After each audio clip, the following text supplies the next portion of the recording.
once heard someone say that being a writer is really the worst kind of existence. You never know where the next paycheck's coming from. It's full of uncertainty. It's full of criticism. It's full of negativity.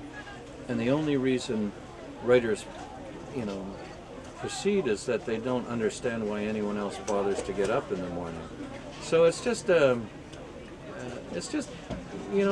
do think there's a lot to be said for you are a writer, because that's just the way you've attenuated your sort of sensibilities. It's something you have to do,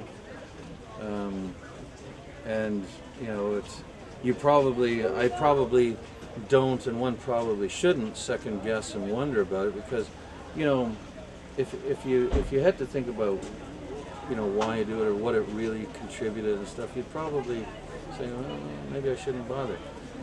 So it's just something you do because you have to do it.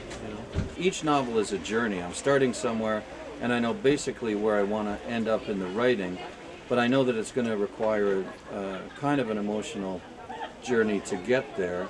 And quite often my books, because I write in the first person a lot, and I kind of think it's the same process as a character actor. I'm kind of in character, and so I've got to learn the same lesson that the characters learn. So in whale music, I kind of think that part of me said, it would be cool to be kind of an eccentric hermit and not leave the house, and so I kind of adopted that persona in Desmond Howl, but I had to, in a sense, lead us both through the journey to realize, well, no, it's better to go outside and be involved with humanity. So, I think whatever, not that there's a lot of, I was going to say not that there's morals in my books, because you know what, there are morals in my book, but I think I'm learning the same moral as the main character. Someone told me a story about George Plimpton going to visit Hemingway, sort of out of the blue, when he was a young man.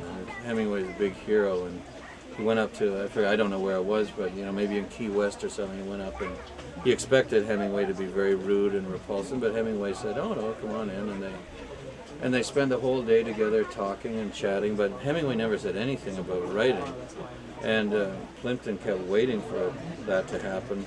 I think it was Plimpton anyway. But anyway, so at the end of the day, it was a very pleasant day. The younger man is walking away, and Hemingway said, "Hey, if there was an easy answer, I would have told you." So that's my final words for writers.